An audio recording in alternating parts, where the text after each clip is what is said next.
ብዙዎቻችን ስኬትን እንደ ድል ሎተሪ እናየዋለን። ነገር ግን ስኬትን በአጋጣሚ የምናገኘው ሳይሆን በየቀኑ የምንገነባው ድልድይ ነው።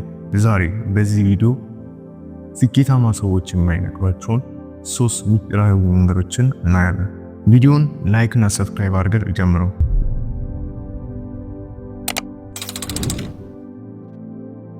መዳረሻውን የማያውቅ መርከብ የትም አይደርስም።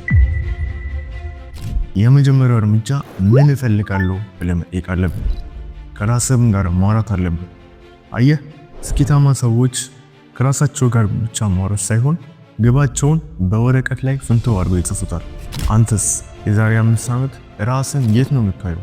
አየህ፣ ሞቲቬሽን ሲጠፋ ዲሲፕሊን ስራውን ያስቀጥላል።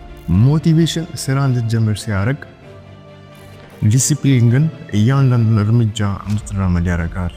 ስኬት ማለት በየቀኑ የምናደርጋቸው ጥቃቅን ድምር ውጤት ነው።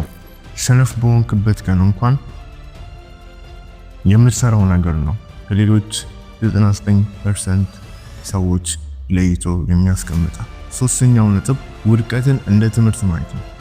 አየህ፣ ውድቀት የስኬት ተቃራኒ ሳይሆን አንዱ የስኬት አካል መሆኑን አትርሳ።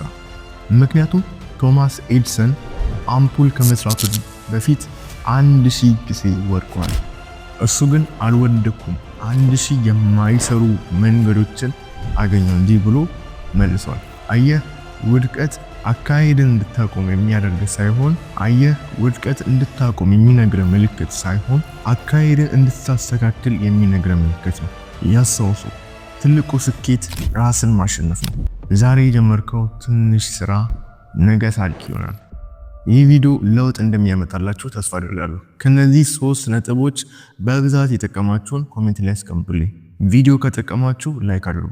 ለተጨማሪም ትምህርታዊ ቪዲዮ ከፈለጋችሁ ይህን ቻናል ሰብስክራይብ በማድረግ ቤተሰብ መሆን ትችላላችሁ።